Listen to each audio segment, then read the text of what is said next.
Mengingat hal tersebut, kita teringat pada aksi Kalahkan kita pada tahun 98. Pada tahun itu, seluruh mempersembahkan jiwa dan raga. Sudah semua sudah dilaporkan. Kemudian kami ada posko pengaduan kan, kami ajukan ke kawan-kawan YLBH. Ada tindakan represif dari aparat? Oh iya pasti. Gimana menurut Anda apakah menyesali?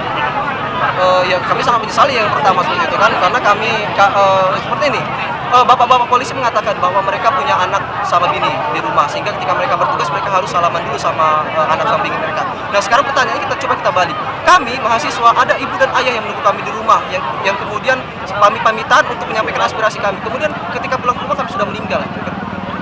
Maka setelah aksi kita malam ini, ya akan ada aksi lagi? Ya ada konsolidasi lanjutan, tentunya kami akan tetap sepakat untuk mengawal isu-isu yang akan berkembang di masyarakat. Hasil dengan DPRD katanya belum disampaikan oleh DPRD Sumatera Selatan untuk kemarin kalian lakukan. Itu kami belum mendapatkan konfirmasi lagi.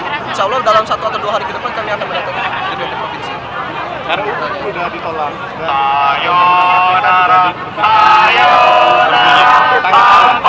Yang pertama yang harus kita ketahui bahwa KPK undang-undangnya sudah disahkan, itu pertama, maka bisa ditolak dengan Perpu Presiden. Kemudian yang kedua, RU KUHP itu statusnya bukan ditolak tapi ditunda.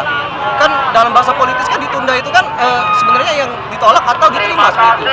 Maka tidak ada namanya ditunda, berarti ditunda ke depan bakal ada pengesahan. Makanya harus kita kawal sampai selesai. Selama belum dicabut. Apa? Belum dicabut. Ya kita dicabut. Jadi sampai KUHP itu dicabut,